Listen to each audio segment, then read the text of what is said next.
नमस्कार।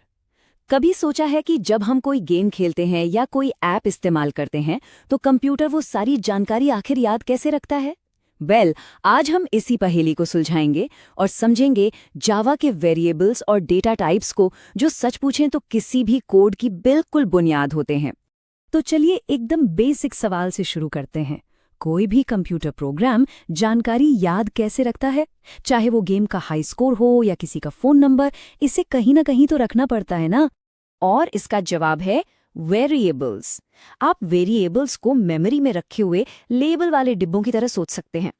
हर डिब्बे का एक नाम होता है, एक टाइप होता है, और उसके अंदर हम कोई वैल्यू या जानकारी रख सकते हैं। इन डिब्बों के बिना प्रोग्राम कुछ भी याद नहीं रख पाएगा। अब जावा में ऐसा डिब्बा बनाने का एक बड़ा सीधा साधा तरीका है। सबसे पहले हम बताते हैं कि डिब्बे में किस तरह का डेटा आएगा। वो होता है डेटा टाइप। फिर हम उस डिब्बे को एक नाम देते हैं, यानी वेरिएबल नेम, और आखिर में हम उसमें कोई वैल्यू डाल देते हैं। बस। मिसाल के तौर पर इस लाइन को देखिए, इंट एज इक्वल्स 25। यहाँ हम कंप्यूटर को कह रहे हैं, सुनो, एक डिब्बा बनाओ जिसका नाम एज हो। इसमें सिर्फ इंट यानी पूरी संख्याएं ही आ सकती हैं, और फिलहाल के लिए उसमें 25 डाल दो। देखिए कितना सिंपल है। बहुत बढ़िया। तो अब हम ये तो जान गए हैं कि वेरिएबल कैसे बनाते हैं, पर ये जानना भी जरूरी है कि ये डिब्बे प्रोग्राम में रखे कहाँ जा सकते हैं, क्योंकि इनकी जगह के हिसाब से ही जावा में ये 3 अलग अलग तरह के होते हैं। सबसे पहले आते हैं लोकल वेरिएबल्स। इन्हें ऐसे समझिए जैसे किसी एक काम को करने के लिए इस्तेमाल होने वाला रफ पेपर।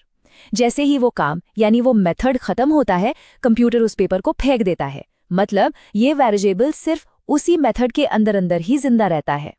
जैसे यहाँ ये जो नंबर वेरिएबल है, इसे मेन मेथड के अंदर बनाया गया है, तो बस ये एक लोकल वेरिएबल है।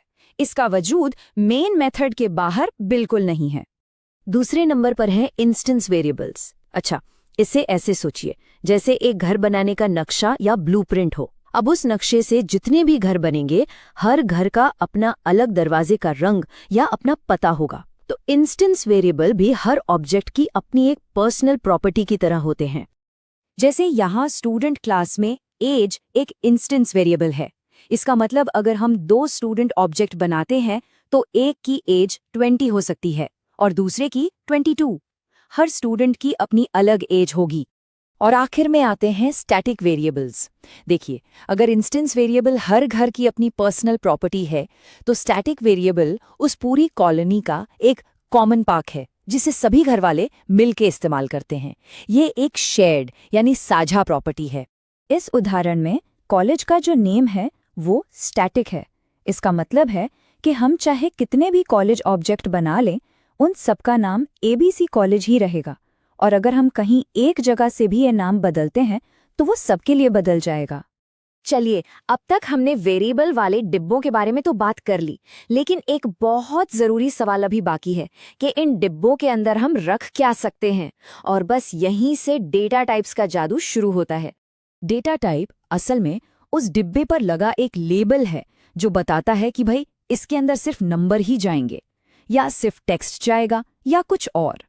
ये एक नियम है जो पक्का करता है कि हम सही डिब्बे में सही सामान ही रखें।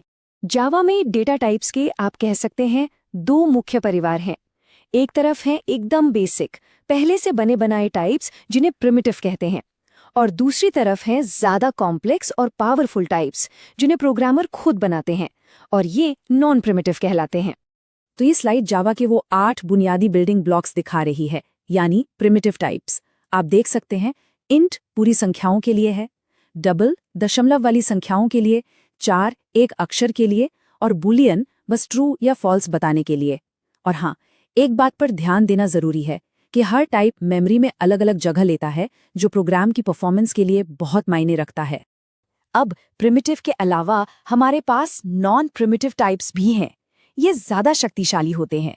जैसे स्ट्रिंग का इस्तेमाल हम पूरे शब्दों या वाक्यों को स्टोर करने के लिए करते हैं, और एरेज का इस्तेमाल एक ही तरह की कई चीजों को एक साथ रखने के लिए किया जाता है। तो अब सबसे बड़ा सवाल ये उठता है कि ये छोटे छोटे वेरिएबल्स और डेटा टाइप्स मिलकर हमारे रोजमर्रा के कॉम्प्लेक्स एप्लीकेशंस जैसे कि सोशल मीडिया या गेम्स आखिर बनाते कैसे हैं? इसका जवाब है कि यही वो ईंटें हैं जिनसे हर सॉफ्टवेयर की दीवार बनती है। वेरिएबल्स और डेटा टाइप्स किसी भी सॉफ्टवेयर की नींव होते हैं। एक मामूली से कैलकुलेटर ऐप से लेकर एक बहुत बड़े ऑनलाइन गेम तक हर चीज इन्हीं बेसिक कॉन्सेप्ट्स पर बनी है। तो इन्हें समझना ही एक अच्छा डेवलपर बनने की तरफ पहला कदम है। और जाते जाते एक सवाल छोड़ जाते हैं। हमने देखा कि हर डेटा टाइप अलग अलग मेमोरी लेता है, तो क्या लगता है बड़े प्रोजेक्ट्स में गलत डेटा टाइप चुन लेने से क्या सच में कोई बड़ा फर्क पड़ सकता है? इसके बारे में जरूर सोचिएगा।